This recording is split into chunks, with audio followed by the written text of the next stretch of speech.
หลายคนสงสัยเป็นห่วงเป็นใยเท้ามืดหรือว่าเท้าผู้ผ่าหลังจากที่หายไปหลายวันบ่มีการเคลื่อนไหวเดี๋ยวคลิปนี้จะมีคำตอบ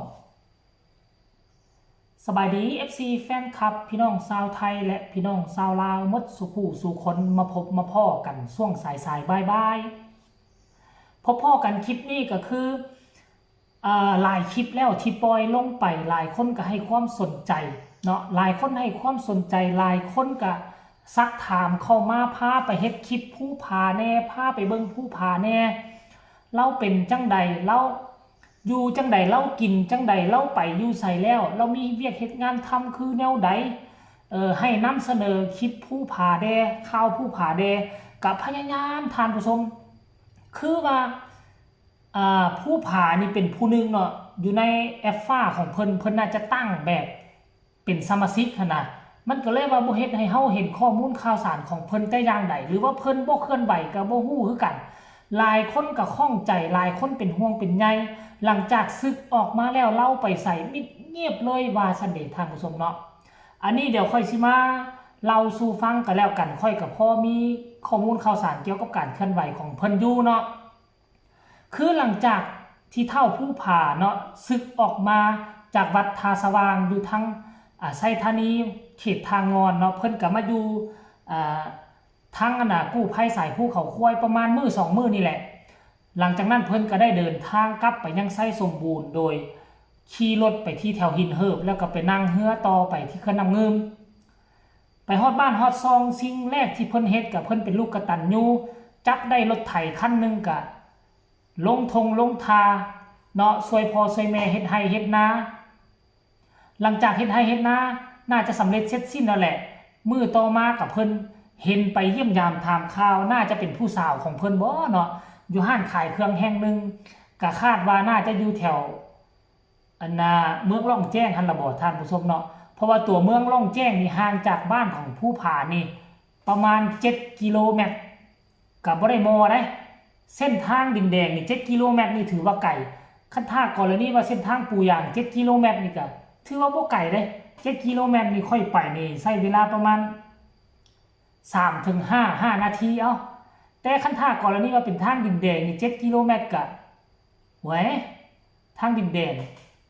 10 นาทีกว่าพุ่นแหละท่านผู้ชมเนาะเห็นเพิ่นไปนั่งกินหั่นกินนี่ตุบจอกตำจอกกับผู้แซ่ผู้สาวเว้านัวหัวม่วนเนาะจิตใจของเพิ่นนี่ก็แจ่มใสดีหลังจากนั้นก็มิดเงียบบ่เห็นการเคลื่อนไหวเลยแต่ว่ามันมีโพสต์นึงบอกว่าลาก่อน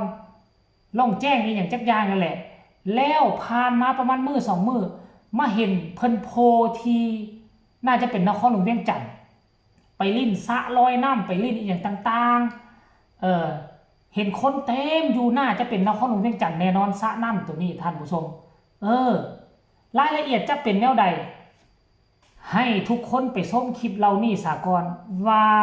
ผู้ผ่าอยู่เวียงจันทน์ตอนนี้หรือว่าอยู่ไซสมบูรณ์ไปชมพร้อมๆกันเลย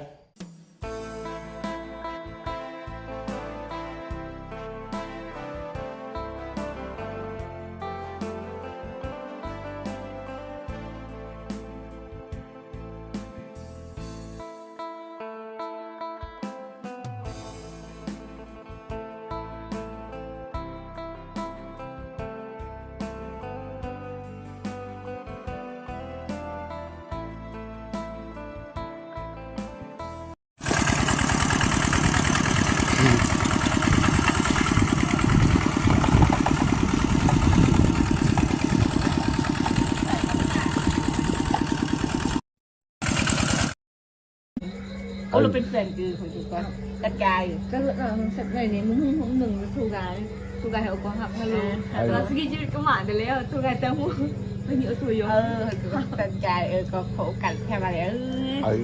อธิบายความในใจมึงงอนรถไฟเลยเหตุการณ์เนี่ยในใจดิกุญญาความในใจดิกุญญาฟันมาสองเสียงอยู่นำกันบางเด้อพี่น้องดูก็ไม่เป็นในที่พี่เมย์ยืดสบายกว่าตั้งเด้พวกการเมืองหิกุงกาเปรียงความในใจกะเปรี้ยงแต่ปะกะอุยังปุงกามีเลยเรียนหมดโอ้ยแม่ไทยเดียว กองโอเปีย เบียร์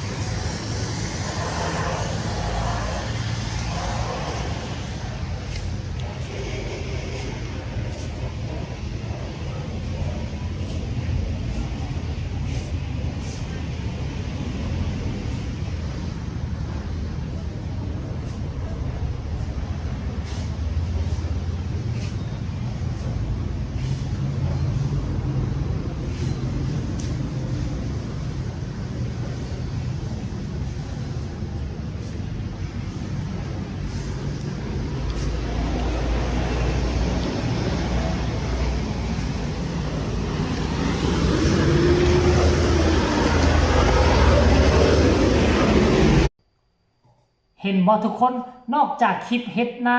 นอกจากคลิปไปหาผู้สาวนอกจากยังมีอีกคลิปหนึ่งได้ทุกคนคลิปที่นอกจากเห็นคลิปเพิ่นไปอาบน้ำแล้วนอกจากคลิปอาบน้ำแล้วเห็นคลิปหนึ่ง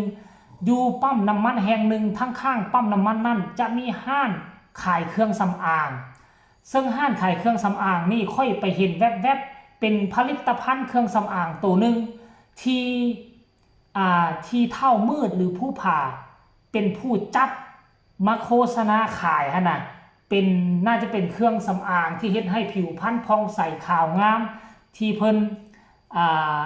โฆษณาขายร่วมกับเจ้าของแบรนด์ของสินค้าตัวนี้ที่เขาเจ้าพาไปขี่เจ็ตสกีอยู่น้ำของต่างๆนานาน่ะนั่นแสดงว่าปัจจุบันนี้ผู้ผ่าอยู่ในนครหลวงเวียงจันทน์แล้วล่าสุดนี่เห็นเพิ่นประกาศซอกหาเวียกเฮ็ดงานทำอยู่ตอนนี้วางงานว่าซั่นเพิ่นอยากหาเวียกเฮ็ดงานทำว่าซั่นเด้ท่านผู้ชมคันว่าดีแท้ก็ลองประกอบเอกสารไปที่ฝั่งไทยเบิ่งเนาะคันบ่ไปเป็นกู้ภัยก็หาครูบาอาจารย์ทั้งนั้นให้เขาเจ้าช่วยเหลือเนาะเห็นบ่เมื่อประมาณ14ชั่วโมงที่ผ่านมานี่เห็นบ่วางงานมีไผจ้างบ่ครับวางงานมีไผจ้างบ่ครับว่าซั่นเด้แต่บ่ฮู้ว่ามีคนติดต่อไปแล้วบ่ท่านผู้ชมคันกรณีว่าวางงานแท้ก็ลองเบิ่งไปเฮ็ดเวียกอยู่ไทยบ่หรือว่าผู้ใดใจดีอยู่ทั้งนครหลวงเวียงจันทน์ก็สามารถติดต่อหาผู้ผ่าได้เด้อทุกคนเนาะอันนี้คือการเคลื่อนไหวของผู้ผ่าในช่วงระยะที่ผ่านมานับตั้งแต่มื้อแล้วซิกออกมา